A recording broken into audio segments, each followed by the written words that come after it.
École Wise Leadership avec l'apôtre Joseph. Donc, vous n'êtes pas formé en Jésus-Christ pour souffrir, normalement. Merci. Vous avez été restauré.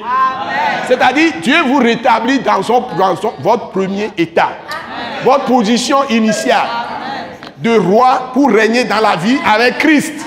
Amen. Régner dans la vie veut dire vous dominez les situations. Tout ce qui est mauvais, vous l'anéantissez. Par votre foi. Amen. Donc la foi est capitale. Amen. Donc si tu n'as pas le document que nous donnons là, c'est seulement 2 pages. Prends ça avant de partir. Et va lire ça attentivement. Tu lis ça même 10 fois, 20 fois. Tu n'auras pas tout compris, je t'assure. Ce qui est dans ce papier. J'ai dit à Maman Grace que j'ai mis une petite parole dans ce document que je lui ai expliqué. Dit, mais parfois, même moitié de la phrase, on peut faire 200 pages, un livre de 200 pages. Le document que vous avez aujourd'hui.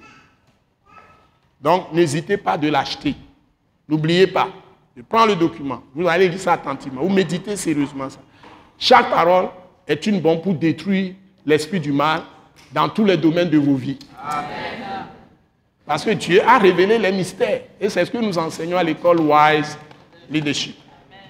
Donc, j'ai voulu travailler avec vous sur ce chapitre, processus de formation de la foi de Dieu ou foi de Christ en l'homme. Allons-y, prenons le premier texte, Philippiens 3, à partir du verset 1 jusqu'à la fin. On va commencer à lire, je vais vous tirer les choses, je vais vous les aligner. Et chaque parole que Dieu donne, normalement, la conception de la foi, ce que la foi veut dire réellement, et comment on peut arriver à la foi. La foi à 2 niveaux, je vous l'ai mis dans ce document. La foi d'abord pour recevoir quoi? Je vous avais dit la dernière fois. Je vous avais parlé qu'il y a différentes foi. La foi d'abord pour recevoir quoi? Le salut. Quelqu'un dit le salut. Qui dit autre chose? Là. Ou la grâce. Ok, la grâce donne le salut. Donc, c'est toujours le salut.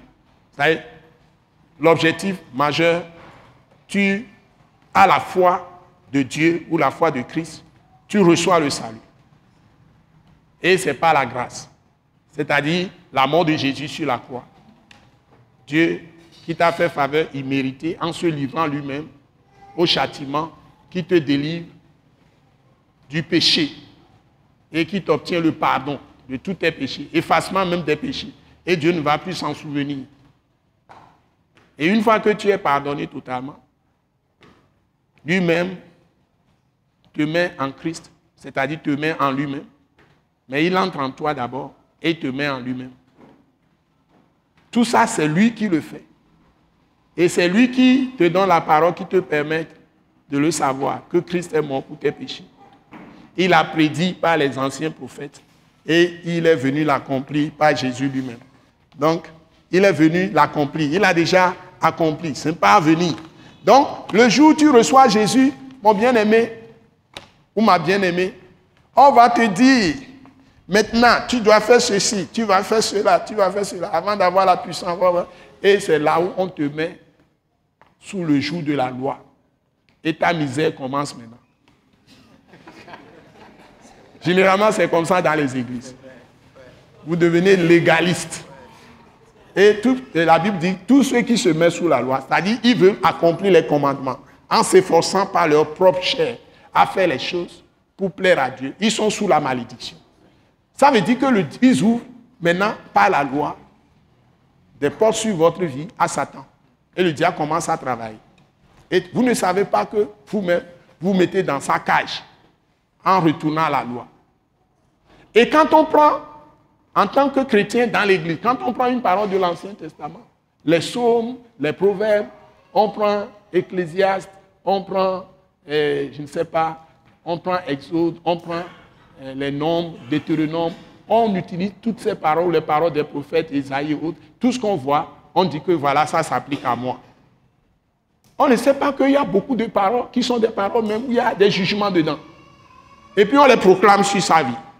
Et maintenant, comme Dieu dit, vous a sorti de là, vous n'êtes plus là, vous devez rester plutôt dans la parole, Christ crucifié, ressuscité. Ce n'est même pas Christ. Ce n'est pas le Jésus que nous servons, s'il vous plaît. Ce n'est pas le Jésus qui a marché sur la terre. La Bible dit que nous ne connaissons plus Christ selon la chair. Mais les gens ne savent pas ça. Ce n'est pas enseigné dans l'Église. C'est-à-dire que la croix de Christ n'est pas enseignée. C'est comme si Jésus n'est pas mort sur la croix. Ce message de l'apôtre Joseph Kodouak Bemehin vous est présenté par le mouvement de réveil d'évangélisation, Action toute âme pour Christ international, Attaque internationale.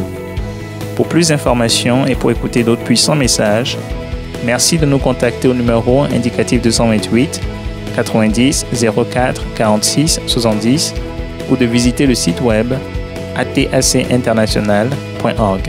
Soyez bénis en Jésus-Christ.